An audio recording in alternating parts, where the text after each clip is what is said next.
Hello everyone, Rishabh here and welcome to my channel RBJ Let's Unravel. Today I'm adding a new section to the channel which talks about experience of designers to design students. So today's topic is how to choose the design discipline after you have completed your foundation course. I will be inviting a lot of people from industry to talk about their experiences and guide young designers in their design education. Lately, I've been receiving a lot of requests from first year design students that how to choose a discipline. Because for them, it's possible to do the foundation year and then decide upon what stream they want to choose. For me, I did my master's in design, so I was very certain in what discipline I will be going through my master's. But for the undergrads, they have a decision to make after going through all the foundation courses what they have done.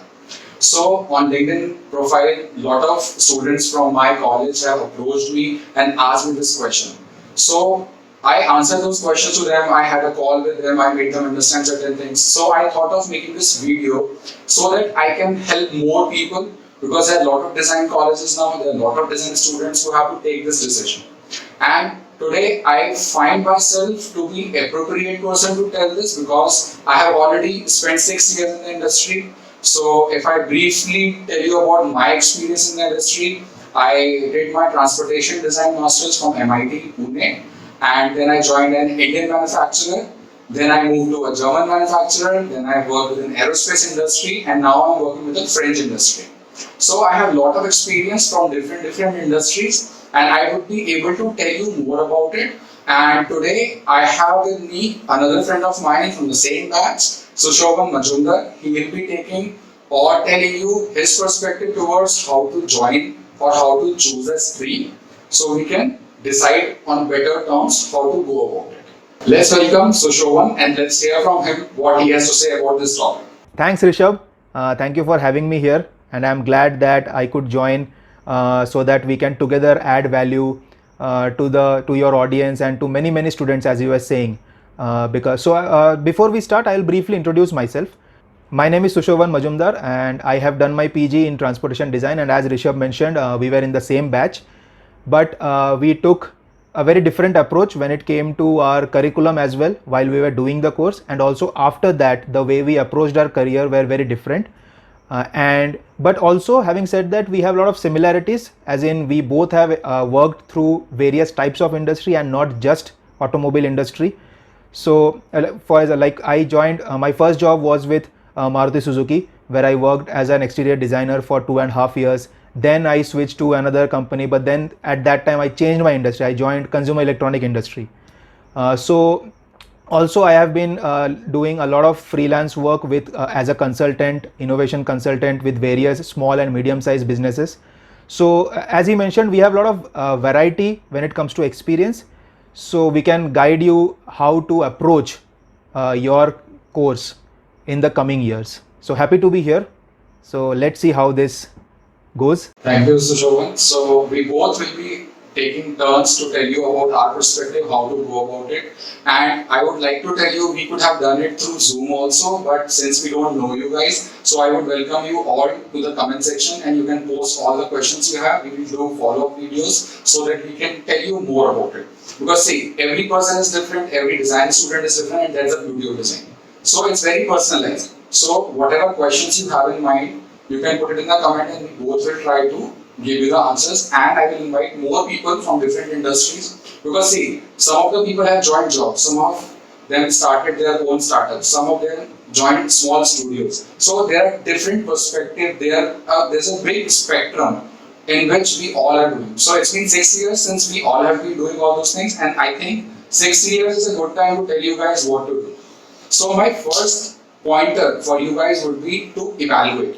So you come with a lot of expectation into a design college, you have a lot of things in your mind, and when you reach design college, things look different. It is different because design school, design curriculum works in a different manner, but when you go to industry, it becomes more different. So it's just a stepping stone what you learn here, but what's going in the market, how industry is dealing with it is entirely different. So what you need to evaluate first is your passion, because design is nothing which you are forced into. You chose this. So it involves that emotion, it involves that passion about this. So you need to evaluate your passion, that kind of stream you're gonna choose, what will turn into, what will be the benefit out of it. Will you be able to go ahead and make money out of it? Because ultimately you have to earn something out of it. It has to be a profession. So evaluate your passion, go through all the curriculum, all the courses present in your college, be it transportation, be it product design, be it communication design, be it UX. So lately I have been getting a lot of questions about UX because UX is quite in, but remember this, you will be passing out after 4 years. What would be the scenario after 4 years? You cannot forecast, but you can be prepared for that. So evaluate your passion, look for the industry, look for the courses, and be ready for that. So that is my first pointer for you guys. Now second pointer, I'll talk to Susovan and he'll guide you through. So very good point actually, Rishabh. And I would like to build upon that, like as you said, because when you enter design, it's mainly because of a passion that we have. We all have certain passion, certain creative exploration to do. That's why we decide that we want to join design and not other educational streams. But however, as you rightly said, we cannot really predict. Although there are trends, like everybody is talking about UX now. When we were doing it, that time UX was just emerging. But then we, like some of us, like you, decided that you want to pursue that along with transportation. So there are things that will be in trend, but we cannot really forecast, as you rightly said. However, my addition to the students will be that when you are studying, the crux of any design learning is the foundation course. And the first year, second year, first half, or second year even, before you really get into the specialization. Because like we know now from our experience, we know that ultimately if the foundation period is strong, like the design philosophies, the design laws, and understanding perspectives, understanding the fundamentals of design, if that is strong, then people don't have a limitation when they are into the career. Like you can easily switch between trends, because when we are working after couple of years, 3 years, 4 years, things tend to become repetitive. Now at that point, everybody has to make a decision whether they want to continue and become more and more expert in what they are doing, or they want to explore newer fields. Like in my case, I did not I totally focused on becoming a transportation designer. I took every course. However, I made sure that the foundation that we did was something that I always kept within me, so that I don't tomorrow when something else comes up, I can apply my fundamental learnings of design. And that actually helped me from switching from transportation industry to a consumer electronics industry, where I did not come from a UX background. I did not do my interaction design course. However, still I was comfortable enough to build products within that industry as well. So so my suggestion will be, when you are studying, make sure, like, don't consider the foundation courses or the initial couple of years just as normal courses or years that you have to complete before you get into specialization. Treat those as the main building block for yourself as a designer, because that will help you transcend between various trends. Suppose for today UX is a trend, tomorrow there will be something else, there will be automation, there will be no human intervention maybe. But then if your foundations and fundamentals are strong, you don't have to restrict yourself then. That's what I felt listening to the point that Rishabh covered. Then coming to the next point, which is keeping yourself open. See, as a designer, why do we come to study design? One aspect is we have a passion to build things or solve problems creatively. We have some creativity inherent to our thinking, and that's why we come to study design, so that we can apply that creativity, apply fundamentals of design into whatever we want to do in future.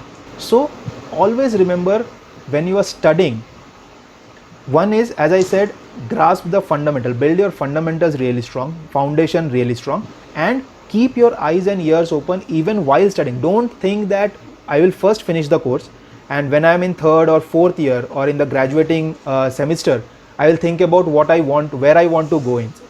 that won't help, because at that time you will be there, you will get a big surprise. Maybe it may not be a happy surprise, that the thing that you prepared for is no longer lucrative in the market, or there is no demand in the market.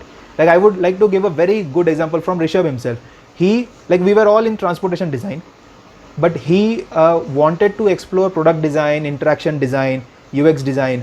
So he took it on himself with limited resources. He collaborated with other branches, other students like our batchmates in graphics, in UX, in product design, and he kind of juggled between the two. So he had to keep his course going, because that's a curriculum he has enrolled into, and he was developing his own learning, which he wanted to try as a designer. And when placements came, he was the first one in our batch to get placed into an automobile company. So you never know which direction will take you into what you are planning to achieve. So keep your eyes and ears really open. Do not just have a tunnel vision that I have come here to study product design, or I have come here to study graphics design, so I will only focus on that. Because see, at the end of the day, you are a designer. That means you can solve problem creatively. That's it. Be it any problem. So the wider the problems that you can solve, the better designer you become in the industry. Very well said, Susovan. Actually, I was about to talk about this only, that UX is in right now, but it has become so big over a period of time that it has further branches now. So there are UX researchers, they only do research. They don't get into wireframing, designing things and making prototypes. So your focus should be wide enough to capture all those things while you are studying. Give more importance towards research so you know the user base, and it is very important in today's time that personalized solutions to users, it's very important. And going by the time frame you guys have, like 4 years, as Susovan mentioned, there might not be any human interaction there. Maybe it's everywhere, maybe it's nowhere, maybe you just kept talking to air and things happen with you. So be open to the possibilities. If you have got into product, then explore the research part, as if you have to be very focused towards the research part of the product design also. There also, see, whatever we design, whatever we solve, whatever we do is ultimately being experienced by someone else. So UX has not limited itself to the screens now, it is everywhere. It's very tangible. You can actually experience it, you can feel it. So if I talk about product design, the chair you make, the pen you design, the toothbrush you make, it all comes through the experience. So whatever stream you are in, or whatever stream you chose, just be open to the whole process. And another pointer. So when you get into design college, you see a lot of big names in the faculty list, in the directors, in the deans. They have experience, no doubt. But the term relevance is important here. How relevant that experience is in today's world. The stories of 1988 or 89 might not help you today, because it's very collaborative now. You just don't design everything and it happens that way. There are a lot of stakeholders involved. There's a business guy, there's a dev guy, there's an engineering guy, there's a sales guy, there's a designer. So it's not basically designer driving everything. It's a collaborative thing. I think Susovan can put more focus on this elaborative thing also. Yeah. So Susovan, yes. I think that's a very good point that you mentioned. That there is also a book which is not related to design, but in general, that what got you here will not take you further. So as you rightly said, if you see benchmarking what has been done by others in the past based on their experiences is a good starting point, but we should always remember it's a starting point. You should not expect or build a scenario in your mind that your career or your roadmap future will be similar, because time has changed, time keeps changing. Because industrial design or any design, when it was started, it was a niche and there was a lot of design driven activities happened. But then you have to understand, even at that time, it was a collaboration between design and material technology that happened, because there has been a generation of industrial designers who have almost attained celebrity status, because there was industrial revolution happening at that time. Also material technology happening, plastics were invented, there were many other material technology. But in today's world, the infrastructure, or the, if we compare material of that world versus today is mainly based on digital technologies, or you can say machines, machine learning, those things, like the software part of it. So even as an industrial designer, you cannot expect your career to be based on industrial products only. Like a very good example I would like to give is a Google Home or a Alexa speaker. Now nobody can actually, there can be a debate, hour-long debate, whether it's an industrial product, industrial designer product, or is it a software user experience product. Like there can be an hour-long of debate, and both parties will be right, because there is industrial forms like traditional industrial design involved in it, the way it looks, the way it is manufactured, everything is there. However, it's faceless, and it's a interaction that like user doesn't even touch or feel that if it's in their home. Like I have it beside my bed, I have never touched it, I have never felt its material, yet those things are important. But for me, subconsciously, with time, it's just a voice speaking to me. So what is more important in that? No, it's a debate, like it's a harmony. So there is no clear bifurcation. So as you were mentioning about processes, so if we in today's scenario, there are processes, but there is also a conflict going on within industry. How much? Because the processes were developed few years back, however their own products have surpassed their processes. So that's why we see the startups becoming more agile, faster in developing newer services, newer products, whereas the traditional companies suffering a bit because they cannot cope up. So a company like Google is more agile in building ID products as well. Like they build cell phones and laptops, Chromebooks faster than something like an LG or Samsung maybe, although they are software company. But Samsung, LG, they have been traditionally a hardware, industrial design, industrial product companies. Yet, why are they struggling? So, yeah. So, just to add to that point, Tesla is a very good example. Yes. Because traditional automobile companies like Ford, Nissan, Tata Motors, Mercedes, Volkswagen Correct. Group, Toyota Group, nobody can do that what Tesla did. Right. So, they were more agile in their process. Yes. Yeah. And also, they understand that they don't have the legacy of a traditional process maybe. Like they keep their product, like what they want to deliver is their focus, and they build their processes around it. But typically, as a graduate designer, when we will be joining industries, most of you will be joining the traditional companies or design consultancies for that matter. And here you will definitely have a conflict between their traditional processes but their ambition to build advanced products, which maybe requires different type of processes. Now, like as a fresher, as a design learner, you will also learn few of the processes in college.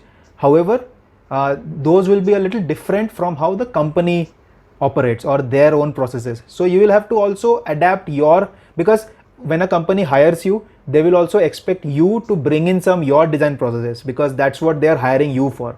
However, they will have their own. So you will be constantly toggling between this, how to apply your design processes, like what you think is a new process, new way of looking into achieving what they want to achieve, versus what their process have been, because you have to pay respect to that as well, because they have achieved certain successes using their processes. So you cannot directly expect that you join a company and then you will be the whole and sole responsible person to build new processes. That won't happen.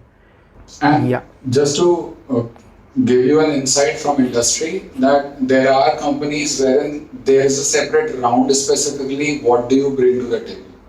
So because what they expect out of you, why are they hiring you? Because you have lot of ideas which they can channel into their process and make product out of it. So again, the circle completes and we come to the same point, that broaden your reach towards the design. You should learn design, not one specific stream. I think that's a very good point. Like learn design. Like don't, like yes, of course, do a curriculum in product design or UX design, but learn design thoroughly. I think that's a very good point. That's important for all of us to know, and be creative, be passionate. That's the fuel, what keeps us moving. So that's important. So I think we can wrap this up. We can conclude this video. I know we have gone diverse and then we are conversing back. So just to give you an example, this is called a double diamond technique, that we go diverse and then we converge to a point wherein we make some sense out of things. So Susovan and me have been talking about all those processes, what you should do, what we should not do. So to conclude, would you like to conclude? I think I can start. I can give some points and then maybe you can add and then finish it off. Like mainly the points that comes out from this discussion, and if we from our experience, is that you have to be an expert in what you learn. Like you learn the foundations first, build an expertise, and in that learn more even. Like just don't depend on what the course demands from you. Like there will be, because you should remember, every course is designed to solve a purpose, to keep the academics growing, to keep the batches going. That doesn't mean that this course is sufficient to learn design. So take the course as a baseline, do that, but build your library or your design library more than that. Like talk to people, talk to experts, take some other courses maybe, find people on LinkedIn, on other channels, like find who are the seniors in working, who are your alumni working in industries, and try to learn more maybe around your course. Like if you want to want a starting point, so take your course as a starting point. Suppose for example you are undergoing certain course in a semester, interact with other people based on that. Try to learn from what they have to say about that course, or what they feel their input is on that course. That will help you elevate each and every course that you go across in the college. So that will be a very good way to, like a sandwich kind of a learn in college as well as learn from people who are working in industry. True. So basically collaboration is important. Yes. Every viewpoint is important. So if you're in product, graphic designers, sales are also important, because you guys are related. When you are in industry, you might design a tangible product, but packaging would be done by somebody else. So from the start point also, you should value other opinions, you should value other streams, and collaboration is very important, because in design college you will not find engineering teams or business people, but at least you can find other stream people who have their viewpoints about your product. So collaboration is important. Keep it in mind when you learn design and when you pursue your stream. Yeah, I think these are good starting points, like especially when for the students who are in their foundation, especially because the earlier students start thinking in a collaborative way, the better it is. Because always remember, design especially, or for that matter anything that we ever do in life, like this YouTube video is not mine or Rishabh's, like it's a collaborative effort. So nothing is actually an independent individual effort, everything. So like I sometimes like to say that there are no founders of everything. There is always a co-founder. There is always co-founder. Sometimes they are obvious co-founders, obvious partners, but many a times there will be intangible, invisible co-founders, invisible partners around you. So always keep this in mind, that whatever you do in design or anything in your career, in life, nothing is your individual effort. It is always a result of collaborative effort. Sometimes very direct collaboration, like here we both are directly collaborating for this video, but there are a lot of indirect collaborations, like our wife, like they are also in this because they are giving us the space to build videos. That's why we are able to build videos. So there is always a direct partner and there are indirect partners. So always remember this as a design learners, that it's never individual. True. And Susovan always used to say, the earlier you start, the better it becomes. So, and it's true for all aspects of life. Be it open thinker, be it collaborative designer, be it investment, be it anything. The earlier you start, better it becomes. And to know more about such theories, to know more about, you can follow Susovan Being Suso on YouTube, where he tells you about the fundas of life, how to go about it. There are so many things, there are so many books he has read. He shares his experiences on that channel. You can do that. And also he's into mentoring students, the guys which this video is meant for, who want to learn skill sets, who wants to learn more about the tangible form of design wherein you sketch things and get to realize your ideas. So he has made a course on Skillshare. You can log in and watch that course also. It's very helpful. And you can follow both of us on our respective channels, and you can see our LinkedIn profiles, because see, it's very important for you to understand why we are talking about this. What is that thing which we can tell you, what we have learned in past 6 years. So you can go through our LinkedIn profiles, you can see where all we have worked, what all we have worked on, and that is pretty much about it. I think such sharing sessions is a very good platform even for anybody who wants to learn things or just want to hear. Maybe there will be students who want to learn more, search more, but then they don't know where to start. So I think this kind of initiatives are helpful for a student to know first. If I can remember, we did not have these kind of starter, very casual starter chats from industry experts where we can just casually listen to them, and then we can decide whom to follow and where to get more knowledge from. So these kind of things, I think it's a very good initiative from your side. So let's build this up. Let's try to collaborate more and add value wherever we can to the students or whoever wants to, maybe who are thinking of taking design as a education, for further education or starting a career. So yeah, happy to be here. It was a good session. Thanks. Thank you, Susovan. So guys, let me remind you again, since it's not a Zoom session where you would ask your questions directly to us, so you can share your questions in comments. We will be doing a follow-up video for sure for answering your questions, because your questions will be related to your problems or what you think. So we will take those questions up and do a follow-up video. And we will be adding more people into this series, and it's like an inside story of those studios. So I have worked in 4 companies. So Shovan is working with 2 companies, and then he is doing a lot of other stuff also. So all those experience which we have, we would like to share with you guys. And it will not be limited to UX, transportation. It will go beyond it. It will be covering the topics like research specifically. So we talked about research, how important that research part is. So I have one of my friends who will be taking care of research. So we'll be having more videos about research. And then from the different domains of industries where people are working, and they can share their experiences from studios, from FMCGs, from consultancies, from OEMs. So all those people, luckily we have a lot of people, we know a lot of people, and we can collaborate with those people to give you that experiences so that they can help you out in making your decisions. It's always good to make an informed decision. Whatever you do, you should have the information for it. So that's all from our side, and we hope you enjoy our discussion, and we'll be waiting for your questions, and we'll take it up and we'll do a follow-up video as soon as possible. Thank you guys for listening, and just to be notified about other videos, do subscribe to this channel and Being Suso on YouTube, so that you can share your questions on both of our channels, and we will be collaborating and answering them. Subscription is important because you will be notified about it, so you don't have to wait for it. You will get it in your inbox and you can watch the discussions again. Thank you so much. See you in the next video. See you.